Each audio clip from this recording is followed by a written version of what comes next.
In this mess of leaves in this bed you see before you is a crop that I used to absolutely hate eating when I was a kid, Brussels sprouts. Yes, that is correct. I used to spend 2 hours sitting at the dining room table refusing to eat these steamed and really, quite frankly, burnt Brussels sprouts as a kid, but as I've grown up, I think Brussels sprouts have undergone a renaissance, both in the kitchen and in the garden. So in this video, I'm gonna give you some of our most practical tips on how to grow the best Brussels sprouts you've ever seen. I've got my little machete here. I'm gonna give this a quick chop. It's a thick stalk. Look at these Brussels. Let's learn how to grow them. The thing you absolutely have to know about Brussels sprouts, and really this goes for any brassica, because Brussels sprouts is Brassica oleracea, which is the same exact species as cabbage, as kale, as collard greens, as kohlrabi, all those crops. Brussels sprouts especially, it's time of year to plant. You have to plant at the correct time of year. So in warmer zones, zones that don't have a really hardcore frost or freeze, in my opinion, the correct time to plant brassicas, the only one that worked for me with these Brussels to have some seriously fatty bee sprout stalks, is to plant it in the fall. I started these seeds, I believe, in late September, and then I planted them out in the garden here in November, grew them through our winter. We actually had a little bit of frost, so we put a cover on top, and then we're harvesting here at the end of March. Now, that's just my warmer zones, right? So maybe 8B plus. If you're in colder zones than that, I recommend starting them in late winter indoors, maybe mid to late winter indoors, transplanting them out in early spring and getting them in the ground as soon as you can, because with Brussels and all those brassicas, you have to avoid the temps getting too hot for a couple reasons. If the temps are too hot, simply development of the plant will not occur correctly. But secondly, all of the pests and diseases that will decimate these crops come in warmer temperatures. I'm talking aphids, I'm talking cabbage moths, cabbage worms, any of that stuff is coming in a warmer temperature. If you dodge it by growing it in the colder part of the season, which these plants love anyways, you're in a much better position. If you're unfamiliar with how Brussels sprouts grow, take a look at this stalk. This should tell you just about everything you need to know.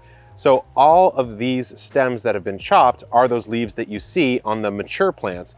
Now, what the Brussels sprouts are basically clumps of leaves that are forming in between these other main leaf nodes, and that's what you're growing and eating as your Brussels sprout. So what you see, this is the bottom of the plant here, is that the Brussels sprouts mature from bottom to top. These are some huge fat Brussels. I'll break this one off for you just so you get a sense for it. Big one right here. And as you go up the plant, they get smaller and a little bit less mature. So one harvest tip I have for you is to harvest from the bottom first and let the rest mature as you go up.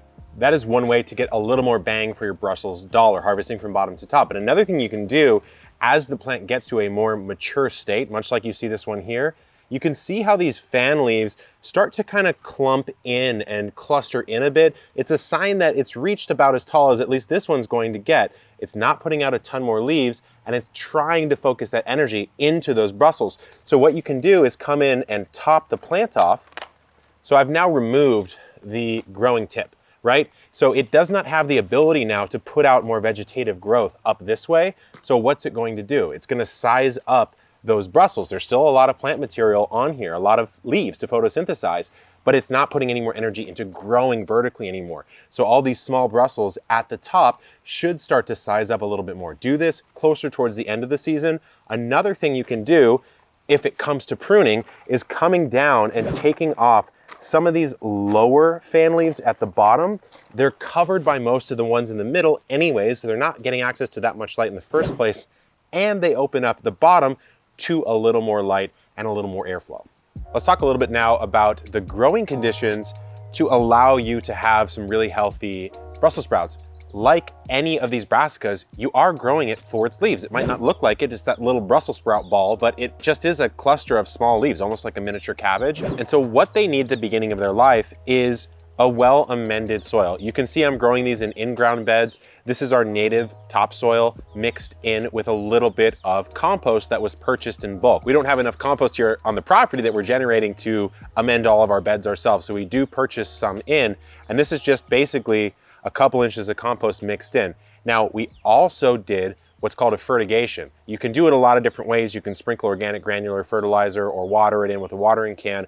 All that being said, nitrogen early in its life is probably the only fertilizer I would really consider for Brussels sprouts and some of these other brassica crops. You can sprinkle some granular organic, you can use feather meal, bone meal, both high in nitrogen, or just throw some compost in and hope that there's enough nitrogen in there. It's leafy growth you're going for. Nitrogen is the macronutrient that promotes the most leafy growth. In fact, it's the one that plants use the most out of all of the ones that they use. So that is it for fertilizing. For watering, just keep the soil moist. You don't need to do anything crazy. Water it much like you'd water any other leafy green-esque type of crop. And then sun. Sun should be maximized so long as temperature is minimized or controlled. You don't want to put it in full sun growing into the hot part of the season. You can have it in full sun if you're growing it through that cold period like we do here in these warmer zones. Or if you're in a colder zone, you can have it in full sun so long as you've planted it in late winter, early spring, and it's coming to maturity in mid to late spring, and you don't get a hot season.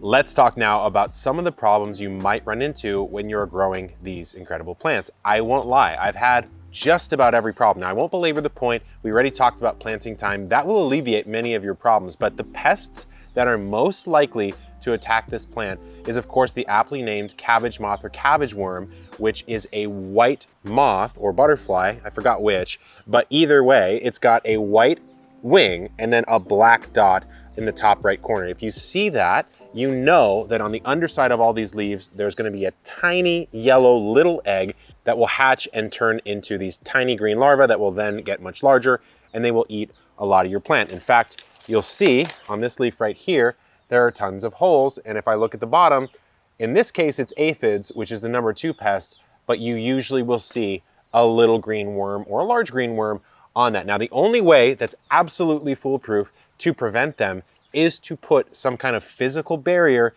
that the holes of that barrier are smaller than the moth, so the moth cannot lay eggs on this, a floating row cover, netting of some kind.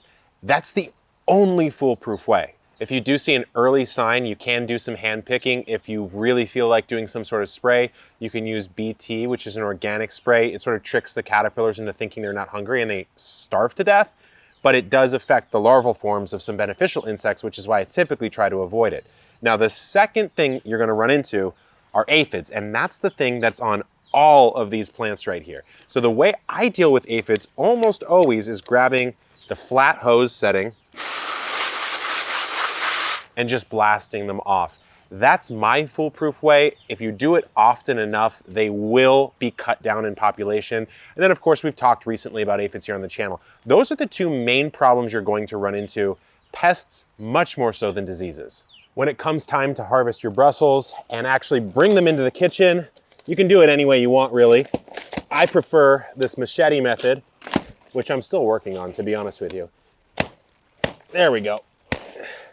So what you can do, if you want to, is you can actually cook this entire thing directly on the stalk by just stripping away the actual vegetative leaves like this, and you're left with this nice stalk, which of course you can wash off. You can actually just roast this directly if you want to, but the secret, the way to actually enjoy Brussels sprouts is not to steam them.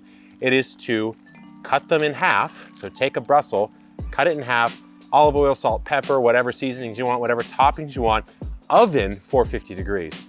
Never steam these things. It is the 1990s fail way of cooking them. As I learned as a child, you need to dice them up and cook them in the oven. Treat them with the respect that you gave them when you grew them. So hopefully these tips help you grow Brussels. Good luck in the garden and keep on growing.